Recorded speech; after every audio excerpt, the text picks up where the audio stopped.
Thank you for sticking here with us on Wake Up Nigeria. It's Tuesday, and here on Tuesdays, we actually love to have conversations bothering around our health. And today, we're discussing foods that boost the eyesight, and we have experienced optometrist here with us, and she is Dr. Ekene Enemwa. Welcome to Wake Up Nigeria for the fourth time. Yes, the fourth time. Thank you, Winfrey. How are you doing? I like your get-up. Oh, thank you. All Nigerian. All Nigerian. Yes, proudly Nigerian. Lovely, love it. Okay, so now today we're talking about foods that boost the eyesight. I've read severally that, food affects our emotions, our moods, let me say emotions, our moods and different other things. So now we're talking specifically about foods that boost the eyesight. Let me ask, why, first of all, do you think it's important to actually know and understand these things? Understanding that food is good for the body, and of course the eye is a good thing because it helps you deal with issues, helps you know what to eat, and also gives you an idea of, okay, when you're having certain funny feeling, could it be? Okay, could it be? What can I eat to help quickly mitigate whatever it is that could be happening? Okay. So yeah. So does it have that much direct effect? Like if you have like a feeling now and you say, okay, if I eat this, it actually clears up? I'd say yes and no. Okay. Yes, in the sense that, look, the body needs food. True. Good food. Good food. Yeah. And whether we like it or not, we get the nutrients the body needs, and the eye is a part of the body. So when you're eating right, the general body, including the eye, is good. It's good. So that's where we see the direct effect. Oh. But if you're looking at, okay, I'm having blurry vision, let me eat this and it will work today. Yeah, no, okay. So yes, that's so the like yes and no. Progressively and a long time. Long term. Okay, amazing. So now let's talk particularly about foods that aid or boost proper eyesight and eye care. So can you help us with some of those? Okay, so let's start with the easiest to find and even in season at the moment, carrots. Carrots, yay. Everybody talks about carrots is good for the eye, but nobody actually knows how it relates to the eye. Okay, so help us with that. Carrots actually, when you eat carrots, you get beta carotene from carrots. The eye produces beta carotene, and the eye uses beta carotene to produce vitamin A. Understand that vitamin A is a very necessary vitamin for the body and the eye to see well. So when you've eat carrots and you have the beta carotene, of course, the vitamin A, it helps prevent things like dry eyes. Understand that there's a sequence to this. If you've got dry eyes and you don't care for it, it's going to lead to corneal scarring.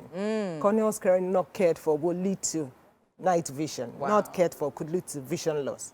So you understand? So it's a progressive thing. So carrots, vitamin A, as well as palm oil. We also get, beta carotene, palm oil. Okay, so now there's this deliberation on palm oil. Some people say it's healthy, some people say it's not healthy. So where is it really? Everything to the moderation. To the moderation. You don't begin to scoop palm oil and expect you won't have cholesterol issues later. Okay. So to the moderation. Yeah. So now aside carrot and palm oil, we have green leaves. Green leaves. Spinach, ugu. The darker, the better. With those, we get lutein, we get zeaxanthin from them. These are antioxidants that the body needs and the eye needs to be able to have perfect protection for the retina against the blue damaging lights. These days they keep telling, with the gadgets really, so you need to protect. Yeah, okay. The darker the greens, the better. We have citrus, oranges, everything citrus. It's good, vitamin C. The eye needs vitamin C to also prevent formation of cataracts. Okay. Long-term effect. Understand is not I eat one today and it's good tomorrow, but it's so progressive. It should be a part of your lifestyle. Yes, including your lifestyle. So you see the citrus also have omega-3 fatty acids, big names, but eat fish. Fish. So I'm telling you, I don't eat fish. It smells. It's got this. But your benefits. So some people actually react to fish now. Is there a substitute for that? There are other substitutes, yes. You could use, you could get nutrients from turkey. From turkey? From eggs. Turkey. Okay, I like turkey. Peanuts. Okay. You see, you also get nutrients from all those things to mitigate the ones you can't get or you have a reaction, a negative reaction to. So yes, you could do that. And then we've got the, like I said to you, eggs, peanuts. Those ones give us extra boost that prevents age-related macular degeneration. Okay. So it's good for the elderly, but then start when you're young. That's when you're young. The truth is, as we get old, these things tend to build up. If there has been negligence somewhere, it shows up later. True. So we start younger. And begin to eat this. So I'll tell you, my kids don't eat this, my kids don't eat that. And I tell mothers, you encourage it. When you encourage it, it becomes a lifestyle. If the child has no negative reaction, some people have peanut allergies, I understand that, don't give. Yes. Some people have milk issues, I understand that, don't give. But you could give plant-based milk. Okay. You can get from the soya milk, you could get from tiger nut milk. These are the ones the body will accept. And to give the same nutrients that the cow. Yeah. Dairy milk speaking of will that give. as well, I read somewhere as well that plant-based milks now also have their issues and shouldn't be served. So Like I a lot said, of it information depends. is in If there's allergy somewhere, you have to find a way. If someone has allergy to dairy milk, you balance with plant-based. Most times they can't have those two allergies side by side. there. Okay. So you try to balance out. Yeah, so you have that. And then in the kitchen, you see spices. We don't take our spices seriously. Okay. We tend to do the regular Maggi. But you see the turmeric. It's Okay. very good for the eye. Good for eyesight. Yes. Okay. Remember, the beta carotene we get from turmeric. Is it in the color?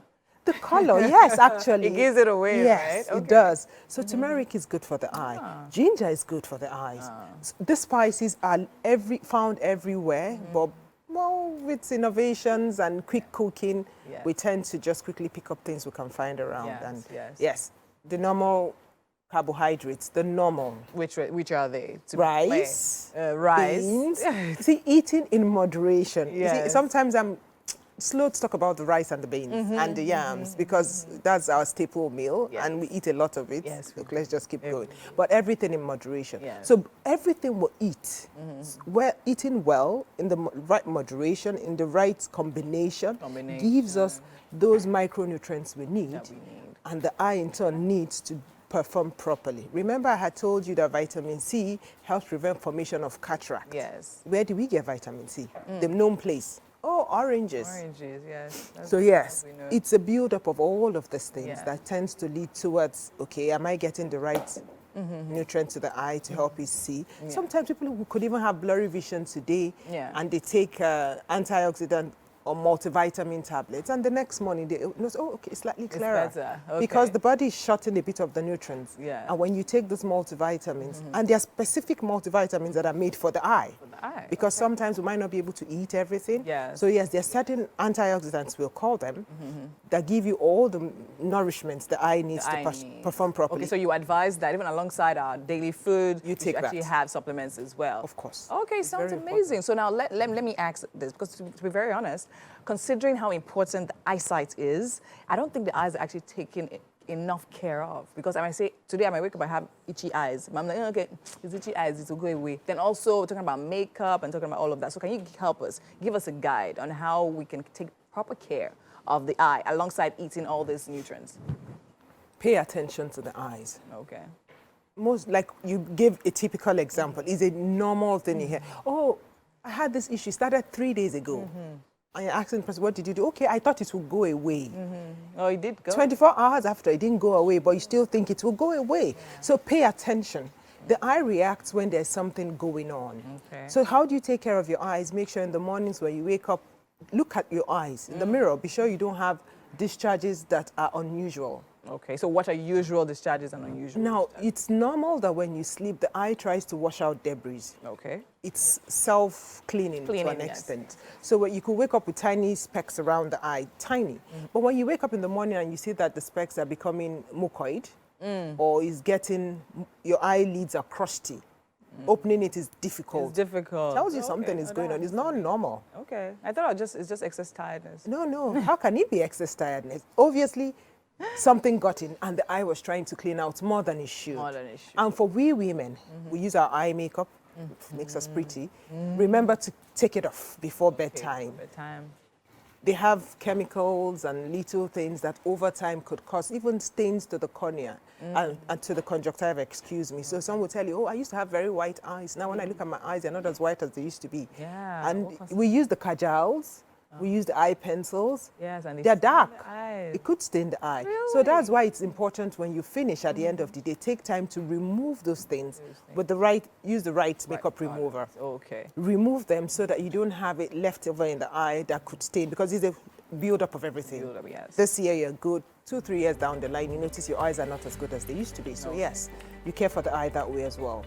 Remember, when there is any funny feeling, any funny feeling, because the eyes are very important, and there's no spare. There's no spare. There actually isn't. No spare. So once you notice that there's any funny feeling, see an eye doctor. See an eye doctor. Don't just say, okay, my friend used No, It it's might not work your for your friend. Yeah, true. Won't work It for won't you. work for you. So see an eye doctor. Amazing. Thank you so much, Doctor. Definitely nice a to pleasure having you here. I was going to ask you about onions, but we'll have the conversation back behind the scenes. No problem. All right, guys, you heard it.